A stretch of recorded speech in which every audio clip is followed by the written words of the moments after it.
Tuan-tuan dan puan semua, satu lagi bukti yang kukuh kehebatan kerajaan perpaduan hari ini. Sebelum saya meneruskan berita hari ini, kepada semua yang menyokong kerajaan perpaduan, kepada semua yang menyokong Barisan Nasional, sudah pasti berita baik kepada kamu semua. Hari ini, selepas Dun Tioman mengumumkan siapa pemenang dan membuktikan kerajaan perpaduan hari ini memang layak dibentuk. Teruskan bersama di dalam channel ini untuk perkembangan terkini politik di Malaysia. Saya meminta kerjasama baik kamu untuk tekan butang subscribe channel ini. Terima kasih semua. Hari ini sudah rasmi Barisan Nasional masih utuh, masih teguh berdiri sebagai pemenang di kerusi Dun Tioman. BN kekalkan kerusi Dun Tioman. Walaupun hanya majority tipis 573 undi, menang, tetap menang tuan-tuan dan puan-puan. Ini pasti satu lagi kekalahan yang nyata untuk Muhyiddin Yassin dan berita buruk. Mimpi ngeri untuk pengurusi Perikatan Nasional dan juga timbalannya yaitu Presiden Bas Hadi Awang. Calon BN Datuk Seri Johari Hussain mengekalkan kerusi Dun Tioman untuk penggal keempat pada PRU ke-15 yang dilangsungkan siang tadi. Pegawai pengurus pilihan raya Dun Tioman, Datuk Ahmad Nasim Muhammad Siddiq mengumumkan kira-kira jam 9.20 malam tadi mengenai kemenangan Johari yang mendapat 8.080 undi pada pertumbungan 5 penjuru berkenaan. Calon Perikatan Nasional Nur Idayu Hashim yang mendapati 7.507 undi. Walaupun menang tipis tetapi tetap kemenangan.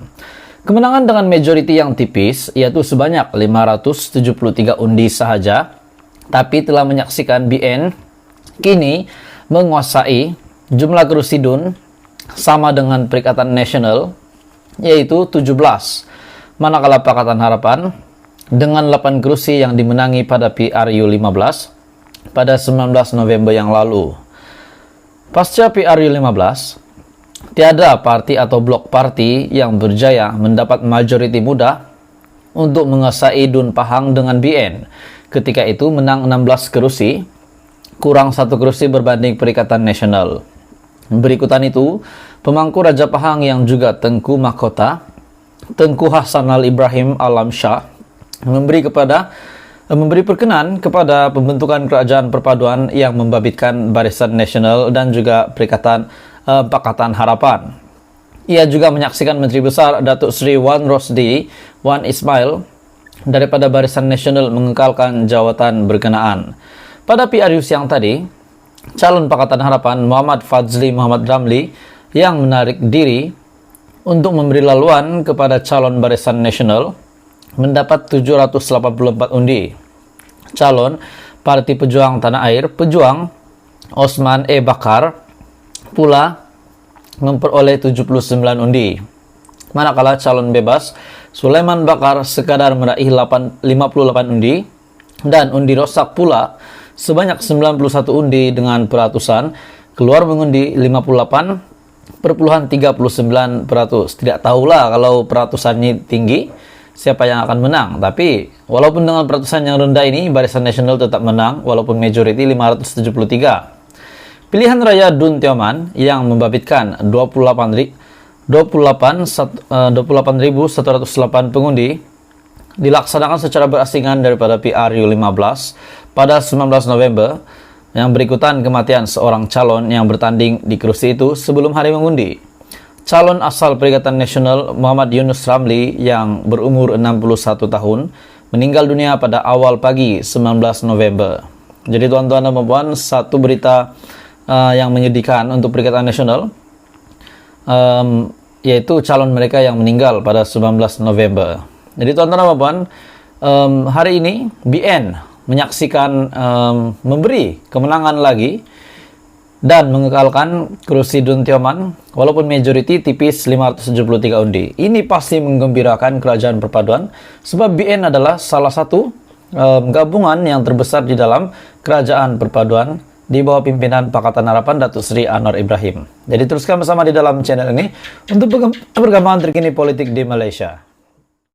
Walau bagaimanapun, tuan-tuan dan puan-puan, kerajaan perpaduan hari ini yang dipimpin Pakatan Harapan, yaitu pemimpinnya ataupun Perdana Menteri pada hari ini di bawah kerajaan perpaduan adalah Datuk Seri Anwar Ibrahim.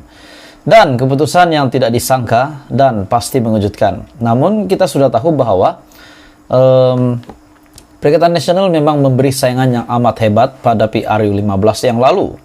Walaupun Parlimen Padang Serai sudah selesai hari ini dan kemenangan kepada Perikatan Nasional ini akan memberikan sedikit ataupun mungkin banyak kesan kepada kedua-dua belah pihak, kepada Anwar Ibrahim dan kepada Muhyiddin Yassin juga. Jadi apa komen Anda dengan kemenangan Perikatan Nasional di Padang Serai malam ini? Tapi sebelum saya teruskan berita malam ini, tolong tekan butang subscribe supaya kamu tidak terlepas perkembangan-perkembangan terkini daripada channel ini.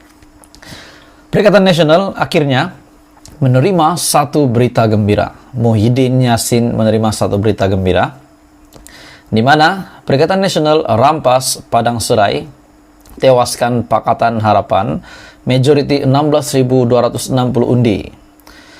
PN rampas kerusi Parlimen Padang Serai daripada PH pada PRU ke-15 yang dilangsungkan hari ini. Calon Perikatan Nasional Datuk Azman Nasruddin yang menang dengan majority 16.260 undi mengalahkan saingan terdekat Dr. Muhammad Sofi Razak daripada Pakatan Harapan. Jadi tuan-tuan dan puan, satu berita yang mengejutkan di mana Pakatan Harapan akhirnya ditewaskan di tangan Perikatan Nasional. Perikatan Nasional merampas kerusi Parlimen Padang Serai daripada Pakatan Harapan pada PRU ke-15 yang dilangsungkan hari ini siang tadi. Dan calon Perikatan Nasional yaitu Datuk Azman Nasruddin yang menang dengan majority 16.260 undi telah mengalahkan saingan yang terdekat Dr. Muhammad Sofi Razak daripada Pakatan Harapan. Walaupun walaupun PH sudah tewas di Parlimen Padang Serai, jadi ini sudah pasti kredit kepada Perikatan Nasional, kredit kepada Muhyiddin Yassin dan juga pemimpin-pemimpin Perikatan Nasional yang lain, contohnya Hadi Awang, Azmin Ali dan beberapa pemimpin tinggi lagi. Jadi tuan-tuan dan puan, apa komen Anda setelah Perikatan Nasional menang hari ini di Parlimen Padang Serai? Walaupun kita tahu memang Perikatan Nasional adalah satu lawan yang kuat, satu parti gabungan yang kuat, di mana hanya Perikatan Nasional yang mampu dekat dengan jumlah kemenangan semasa PRU 15 yang lalu, di mana PN menang sehingga 73 kursi, manakala Pakatan Harapan 82 kursi, dan juga kalau saya tak silap 49 kursi yang dimenangi oleh Perikatan Nasional adalah daripada PAS. Dan juga di Terengganu semua 14, kalau saya tak silap 14 kursi yang dipertandingkan, 14 kursi itu dimenangi oleh PAS. Jadi memang pada hari ini berita ini sangat mengejutkan Datuk Seri Anwar Ibrahim, namun saya yakin tidak akan menjejaskan reputasi beliau yang masih bersemangat untuk menjalankan tugas sebagai Perdana Menteri, menjaga kewajiban negara pada hari ini, dan sudah pasti fokus Datuk Seri Anwar Ibrahim pada hari ini adalah agenda untuk negara kita Malaysia. Jadi tuan-tuan dan puan, apa komen Anda setelah Perikatan Nasional merampas Padang Serai daripada tewaskan Pakatan Harapan dengan majoriti 16.260 undi?